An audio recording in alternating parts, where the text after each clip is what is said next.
नमस्ते दोस्तों, मास्टर शिक्षा में आप सभी का स्वागत है। चंद्रशेखर आजाद एक महान युवा क्रांतिकारी जिन्होंने देश की रक्षा के लिए अपने प्राण भी न्यौछावर कर दिए। आजाद भारत के ऐसे वीर सपूत थे जिन्होंने अपनी बहादुरी और साहस की कहानी खुद लिखी है। भारत के युवा और उग्र स्वतंत्रता सेनानी चंद्रशेखर आजाद का कहना था कि मैं जीवन की अंतिम सांस तक देश के लिए शत्रु से लड़ता रहूंगा। भारत के महान क्रांतिकारी चंद्रशेखर आजाद ने अटूट देशभक्ति की भावना और अपने साहस से स्वतंत्रता आंदोलन में अहम भूमिका निभाई और कई लोगों को इस आंदोलन में हिस्सा लेने के लिए उकसाया। वीर सपूत चंद्रशेखर आजाद ने अपनी बहादुरी के बल पर काकोरी ट्रेन में डकैती डाली और वायसराय की ट्रेन को उड़ाने की कोशिश भी की। यही नहीं, इस महान क्रांतिकारी ने लाला लाजपत राय की मौत का बदला लेने के लिए सांडर्स पर गोलीबारी की। इसके अलावा उन्होंने भगत सिंह, सुखदेव और राजगुरु के साथ मिलकर हिंदुस्तान समाजवादी प्रजातंत्र सभा का गठन किया। वे भगत सिंह के सलाहकार और एक महान स्वतंत्रता सेनानी थे।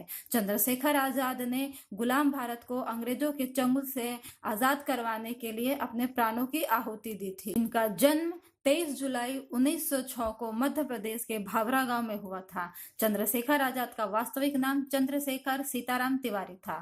क्रांतिकारी चंद्रशेखर आजाद के पिता का नाम सीताराम तिवारी था, जिन्हें अकाल की वजह से अपना पैतृक गांव बदरक्का छोड़ना पड़ा। इसके बाद वे अपने परिवार के पालन पोषण के लिए भाभरा गांव में बस गए। चंद्रशेखर आजाद का बचपन बाहुल्य क्षेत्र भाभरा गांव में ही बीता। बचपन में चंद्रशेखर आजाद ने भील बालकों के साथ रहते रहते धनुष बाण चलाना सीख लिया था। इसके साथ ही निशानेबाजी के शौक ने उन्हें अच्छा निशानेबाज बना दिया। आपको बता दें कि चंद्रशेखर आजाद बचपन से ही विद्रोही स्वभाव के थे। उनका मन पढ़ाई लिखाई में नहीं लगता था। उन्हें बचपन से ही खेलकूद में मन लगता था। उनकी शिक्षा घर पर ही दी गई। बचपन से ही चंद्रशेखर की पढ़ाई में कोई खास रुचि नहीं थी, इसलिए चंद्रशेखर को पढ़ने के उनके पिता ने करीबी दोस्त मनमोहन लाल त्रिवेदी जी आते थे, जो चंद्रशेखर और उनके भाई सुखदेव को भी पढ़ाते थे। महात्मा गांधी ने दिसंबर 1921 में असहयोग आंदोलन की घोषणा की। उस समय चंद्रशेखर आजाद महज 15 साल के थे, लेकिन तभी से इस वीर सपूत के अंदर देशभक्ति की भावना कूट कूट कर भरी थी।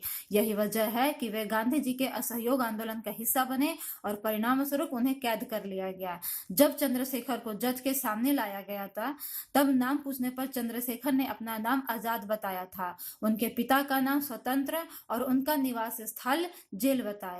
चंद्रशेखर के ऐसे जवाबों से जज आग बबूला हो गया और चंद्रशेखर को 15 कोड़ों से मारने की सजा सुनाई। वहीं अपनी बात पर अडिग रहने वाले चंद्रशेखर ने उफ तक नहीं किया और हर बेत के साथ भारत माता की जय का नारा लगाया।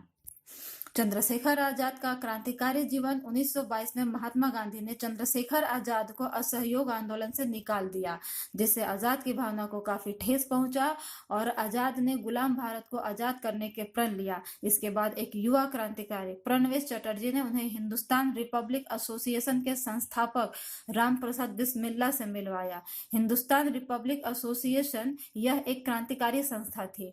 वहीं आजाद इस संस्था को खासकर बिस्मिल की समान स्वतंत्रता और बिना भेदभाव के सभी को एक अधिकारी देने जैसे विचारों से काफी प्रभावित हुए।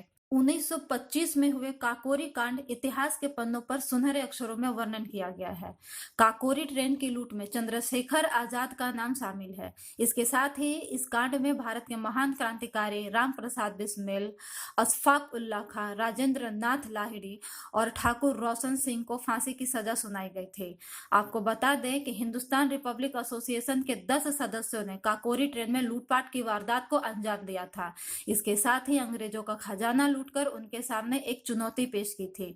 वहीं इस घटना के दल के कई सदस्यों को गिरफ्तार किया गया था, तो कई को फांसी की सजा सुनाई गई थी। इस तहत ये दल बिखर गया। इसके बाद चंद्रशेखर आजाद के सामने दल को फिर से खड़ा करने की चुनौती सामने आ गई। ओजस्वी विद्रोही और सख्त स्वभाव की वजह से वे अंग्रेजों के हाथ नहीं आए और वे अंग्रेजों को चकमा देकर दिल्ली चले गए। दिल्ली में क्रांतिकारियों की एक सभा का आयोजन किया गया। इस क्रांतिकारियों की सभा में भारत के स्वतंत्रता सेनानी भगत सिंह भी शामिल हुए। इस दौरान नए नाम से नए दल का गठन किया गया और क्रांति की लड़ाई को आगे बढ़ाए जाने का निर्णय लिया गया। दल का नाम हिंदुस्तान सोशलिस्ट रिपब्लिक एसोसिएशन रखा गया। साथ ही चंद्रशेखर आजाद को इस नए दल का कमांडर इन चीफ भी बनाया गया। वहीं इस नए दल का प्रेरक वाक्य ये बनाया गया कि हमारी लड़ाई आखिरी फैसला होने तक जारी रहेगी और यह फैसला है जीत या मौत का। चंद्रशेखर आजाद ने लाला लाजपत राय की हत्या का बदला लेने का भी फैसला किया और अपने साथियों के साथ मिलकर 1928 में सैंडर्स की हत्या की वारदात को अंजाम दिया। भारतीय क्रांतिकारी चंद्रशेखर आजाद का मानना था कि संघर्ष की राह में हिंसा कोई बड़ी बात नहीं। आजाद वहीं जालियांवाला बाग में हुए हत्याकांड में हजारों मासूमों को बेगुनाहों पर गोलीबारियों से दागा गया। इस घटना से चंद्रशेखर आजाद की भावना को काफी ठेस पहुंची थी और बाद में उन्होंने हिंसा के मार्ग को ही अपना लिया। तो दोस्तों, आपको अगर मेरी वीडियो अच्छी लगती है तो वीडियो को लाइक करें और चैनल को सब्सक्राइब कर लें।